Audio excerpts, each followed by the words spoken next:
Welcome back, 927. Will Fraser along with Kyle Chase. This is Nielsen to Chase in the morning. Dustin Nielsen, we had him on a little bit earlier. He's on the ice right now here at the world's longest hockey game. We got to see him score an absolute dandy goal. We were talking about it a little bit earlier. Short side, top shelf, no big. It's what he does. That was a great goal. Fourth leading goal scorer in this tournament. I can't believe it. You know, here's a guy that he's not limber by any means out there, but I'll tell you what, when he gets the puck around the net, it's going in. He's what you'd call coachable, right? He's coachable. You don't talk about his overall skill set, but he's very coachable. At least that's what we do around the radio station, at least.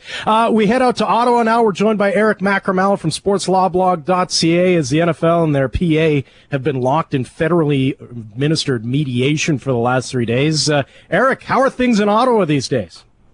Things are good, although I have to admit I am a little bit sad today. A couple of days ago, guys, I'm 36 years old, and a couple of days ago I found a couple of hairs growing out from the inside of my ear. Does that mean that that's pretty much it for me? Well, I'm 40, and yeah, it's over. Yeah, it's a slippery slope from here. If I were you, I'd just blame... Guys, there's hair growing every day from different places, but from inside the ear, that's like my math teacher when he was like 65. Hey, easy now. I can't. The only place I can't grow hair right now is on my head. Eric, the NFL and their Players Association took... Well, tell me this. Was it an unusual step to see them go to a federally regulated mediation, or was this expected? It's a good question. This was expected. There were a bunch of labor lawyers as late as a year ago predicting that this would go to mediation, federal mediation, and it's not a surprise. I think, guys, it's an important thing. I think that just for the listeners, that they understand that there is a difference between mediation and arbitration. With arbitration, the arbitrator can actually make a decision and impose terms. As far as the mediator goes, he just sits in the middle. He can't impose any terms and conditions, has no power to issue rulings. He just speaks candidly to the sides and advises them of their weaknesses, all with a view to further the goal. So, he doesn't have the ultimate power of an arbitrator. So from that perspective as well, it's not a huge, huge surprise. We carry Mike and Mike in the morning from ESPN before we come on, and listening to them in the morning, the one thing they kind of brought up was to your point about how he's not going to bring down any sort of a ruling, but maybe the best thing that he's been able to do to them is shush them, right? That when one guy gets carried away and tries to talk over the other guy, he can kind of, like a referee, bring it back down and make them try and focus on the issues at hand and not just the personality conflicts. You're absolutely right. There are, a few sort of benefits to this mediation. The first one is this gag order. The NFL and the NFLPA agreed to 7 days of sustained negotiation, 7 consecutive days, which, by the way, is terrific because up to this point, we've seen a negotiation, the NFL walks out halfway through and then cancels the next 2. So one benefit is sustained negotiation. The second, though, is what you speak about, and that's a gag order. The mediator says, look, we're going to sit down, we're going to talk, try and work on the issues, but you do so under my conditions. And one of them is no more talking to the press. No more rhetoric, no more saying that this is war. You guys stop talking and you get the owners, like Jerry Richardson of the Panthers, not to talk anymore as well. So that is an added benefit. On top of that, guys, I think we'd agree that over the past 2 weeks or so since the Super Bowl, the talk coming out of the NFL has been generally negative. Mm-hmm. And so this mediation is a good thing because it sends a positive message now to the public. And perhaps more importantly, guys, it sends a positive message to the team's sponsors. A lot of sponsors now are saying, look, if you lock out the players, we are going to walk away as sponsors. Sponsors get nervous, right? Advertisers are risk averse. They don't want to associate themselves with any kind of brand that has issues.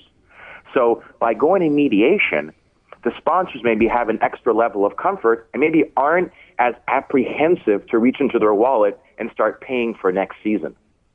Do you think that the NFL uses maybe the NHL as a blueprint of what's gone on in the past with what they have with their labor struggles and maybe uses this moving forward? Well, you know what? They hired Batterman. Batterman was the lawyer for the NHL in the 2004-2005 lockout. So they've actually pulled out one of the really important players from that. I think the NFL, though, is in far better health than the NHL was in 2004, 2005. Right. For me, I see the NBA looking a lot like the NHL in 2004, empty arenas, bad TV contract, on and on and on. But I do think that the NFL is drawing on that experience in the NHL and saying, look, we are going to push back harder this time because last time around, you guys got way too much. The NHL, the last time they went through it, it wasn't just about negotiating a better deal for them. In a lot of cases, it was about crushing the NHLPA. And for lack of a better term, that's exactly what they did when you look at what the NHLPA has gone through since the last collective bargaining agreement. Do you get the sense that the NFL owners are in the same sort of mind? They don't just want to get a better deal. They, in a sense, want to crush the NFLPA. And how much of an effect will that have on the NBA's negotiations? I think they want to crush it, maybe it's sort of a soft crush. Not like the NHL crush and not what we're going to see with the NBA. They want to destroy that union. The NFL, think about the NFL, the business is so healthy. They generated about $9 billion in revenue over the past year. TV contracts are through the roof. So the thing with the owners, though, is that last time around, the players sued them after the union decertified or basically blew itself up. They sued them for antitrust violations. And that forced the NFL's hand, and actually as part of the settlement, was that CBA. And as they walked out of that meeting, owners said right away, the same day, we gave up too much. So this has been simmering and marinating now for years. 5 years, the NFL says, the owners say, you know what? Not this time. This time, guys, we're going to make the rules, and you guys are going to abide by the rules. When do you think this will be settled, Eric? That's a great question. Okay, so first thing is the March 4th deadline that we keep hearing about is not a real deadline. It's a soft deadline. Negotiations can go into the summer. Do I expect a settlement after these 7 days of negotiation, which, by the way, are in day 4 right now? No. I don't expect a settlement by March 4th.